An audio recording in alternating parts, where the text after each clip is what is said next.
Nothing But Ball top 10, the criteria is exactly what that name says. We talk college football, only college football. That means the way that we break this whole thing down, how we decide what the top teams are in the country, we just watch college football.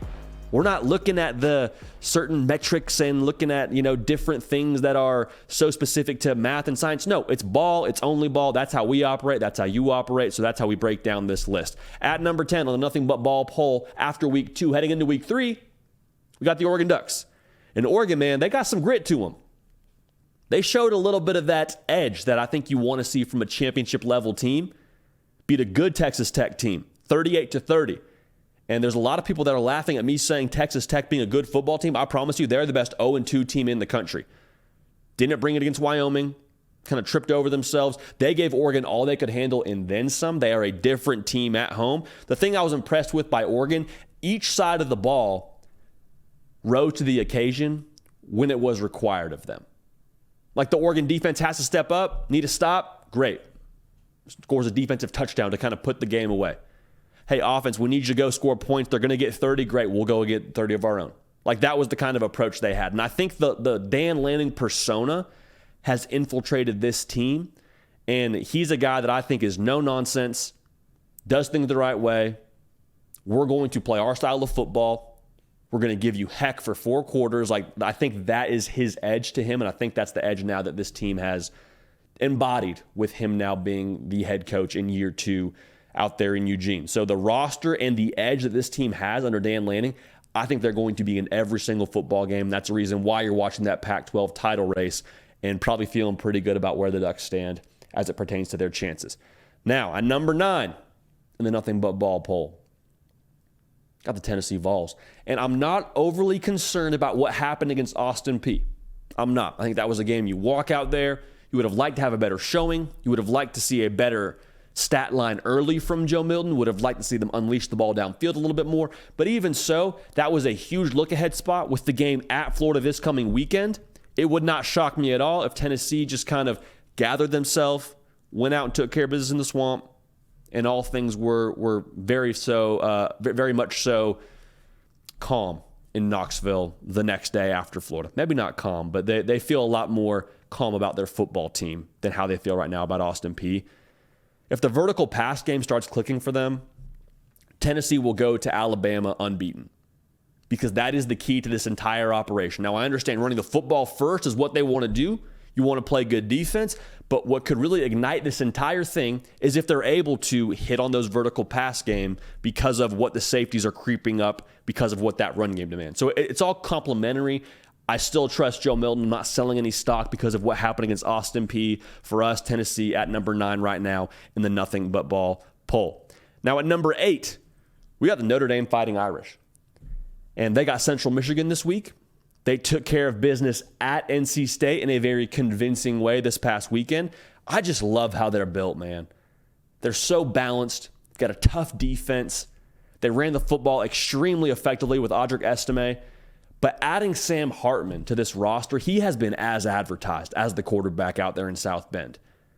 And I know it was NC State. I know it wasn't like they were playing the Georgia Bulldogs, but even so, the engine this team has now offensively with him running the show is just night and day from what they had a year ago. I also loved the edge they played with in this game. Like they were aggressive as all get out. They get the ball with 1 minute to go in the first half. Old Notre Dame probably would have ran the football a couple times. Hey, we're up at half. Let's get out of here. Marcus Freeman says, no, I got a quarterback that can sling the ball around the yard. We're going to go and get points with 1 minute left to go in this half. And that's exactly what they did. So the edge and the firepower at Notre Dame in year 2 under Marcus Freeman with Sam Hartman playing quarterback, paying dividends right now. Week 4 now, when Ohio State comes to town, we're going to learn a lot about the Fighting Irish. So I can't wait for that one. At number 7, we got Penn State. We talked about them a little bit earlier in this live show. They're at Illinois this week. It's a real defense they're going to play against. Don't panic if Drew Aller takes a minute to get going. Don't panic if he walks out there and he leaves with a stat line of like 2 touchdowns, 1 interception, and let's say he's right around 50% completion percentage.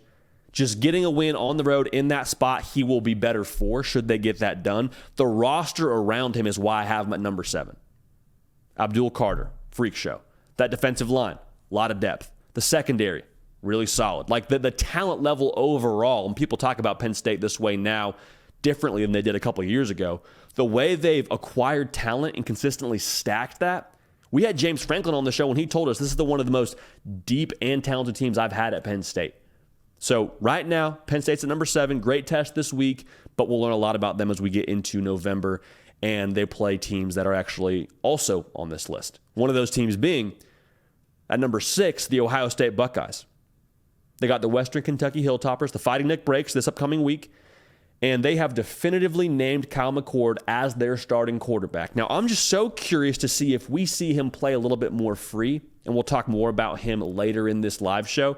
But it's very different being the starting quarterback and having an ongoing battle throughout the first couple of games, and then getting the keys to the whip and saying, hey, you're our guy. We're going to go as you go. You're the leader of this football team. And having that be your spot on the depth chart. I'm curious if he doesn't play a little bit more free and we see them open it up a little bit more. Now, I don't know if they're going to open it up a ton against Western Kentucky, but that game at Notre Dame, just like we said for the Fighting Irish, that is going to be the very telling matchup between both those teams. There will be playoff implications for both those teams. Do not get it twisted. But for us, Ohio State currently at number 6, they will have a chance to move up. So if you're not happy with Ohio State at 6 right now, that's totally fine. No issues with that if you have a pushback against Ohio State, but we're going to keep an eye on what they do in a couple of weeks here. And should they win in South Bend, Indiana, they will shoot up the rankings. At number 5, a team that shot up the rankings because of what they did this past Saturday, the Texas Longhorns. They cleared their toughest hurdle of the entire season against Alabama in Tuscaloosa, and it was convincing. There was nothing fluky about what happened. It was 34-24, and if they play that game 10 times, Texas probably wins 7. And that's no disrespect to Alabama. I think it's a testament to how Steve Sarkisian has built this football team and how aggressive they were on that day and the maturation of Quinn Ewers. Like, Quinn Ewers lived up to all the hype that he had coming out of high school, which is a difficult task to do. He was dubbed as like the savior of Texas Longhorn football. He was going to be the guy to bring Texas back to prominence, and I'm not into the whole Texas is back thing, and neither are you. But for Texas to have a win like that at Alabama and to have the rest of their slate ahead of them, it's now a matter of Texas walking this tightrope and not having to clear a hurdle. Walking a tightrope, you're just trying to keep your balance. One foot in front of the other, eyes up, straight ahead. Make sure you're doing what you need to do. You got to clear a hurdle. You got to really muster up a ton of strength and get over that thing and find a way to have the performance you need to have on that day. That's not what Texas has in front of them. So they're at number 5 today. They keep winning. They keep handling business, keep walking that tightrope. They will be a lot higher in future nothing but ball rankings. So for us this week, they're at number 5. At number 4, we're a little bit higher on this team than I think the majority of the college football public is right now. We have USC at number 4. And the reason for that being, they have a special engine offensively. Like they do. There's no way to say it. Lincoln Riley, Caleb Williams, one of the most dynamic offenses in all of college football. They're off this week. They're at Arizona State the next week. And then they're at Colorado. Now, don't get it twisted. USC's defense, I think, is still a work in progress. And they are building to be able to stand up in a game like that against Colorado. But they have the personnel that has improved. We've talked about that a lot. I just can't help but feel like they're going to be in every single game they play because of Caleb Williams. He's the kind of guy that can play the game where you roll the ball out and play. You may not have all the matchups. You may not have the majority of the matchups. But because you got number 13 playing quarterback for you, you're going to have a chance. He's going to make some plays that make the opposition's jaw drop, and you just say, all right, hey, tip your hat. It is what it is. Caleb Williams is that guy. And so because of that, I'm a little bit higher on USC and what they could be in this overall landscape. Do they have a better roster than a team like a Georgia or a Michigan? Like, probably not. But with Caleb Williams playing quarterback, there is always going to be a chance for USC. So for us, they're number 4 in this week's Nothing But Ball rankings. At number 3, had to look down there really quick and make sure I was saying this accurately because I don't want to lead y'all astray. At number 3, we got the Florida State Seminoles. And they have arguably the most impressive win of the entire college football season. Them and Texas are probably up for that honor. What they did against LSU, man, I think was a very, very definitive and clear statement to what they're going to be the rest of the college football season. You look up and down this roster, I don't see a weakness. We haven't seen a weakness with them when it comes to what they've done on the field either. Similar to what I said about Texas with Florida State. They're no longer in this mode where they have to clear a bunch of hurdles. They got the hurdle at Clemson, which even now is looking a little bit lower based on how Clemson started the year. It's about walking that tightrope.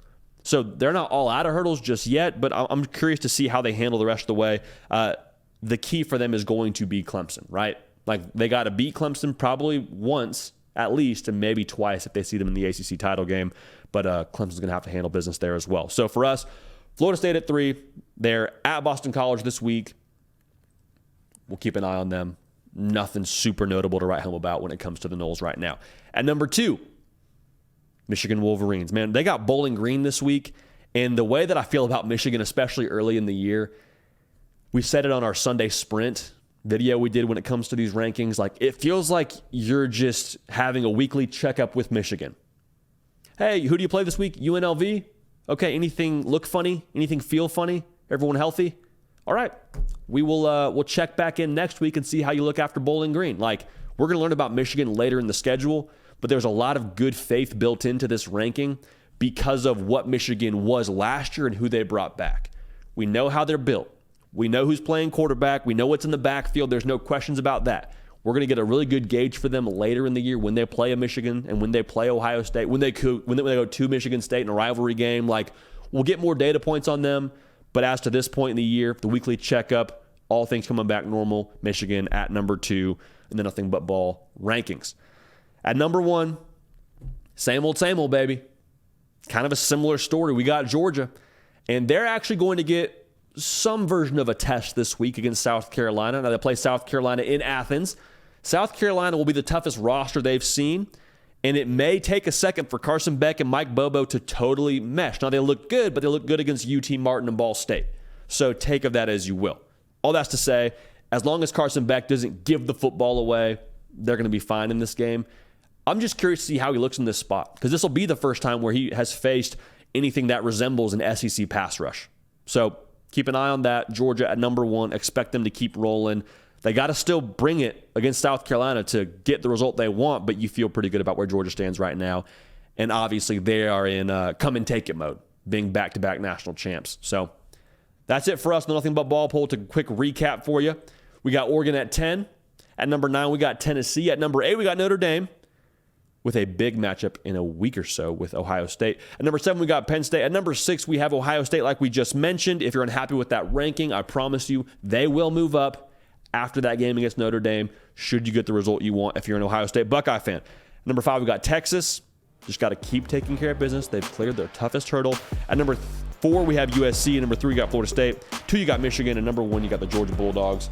So that is the nothing but ball poll as it stands right now through week 2 of the college football season.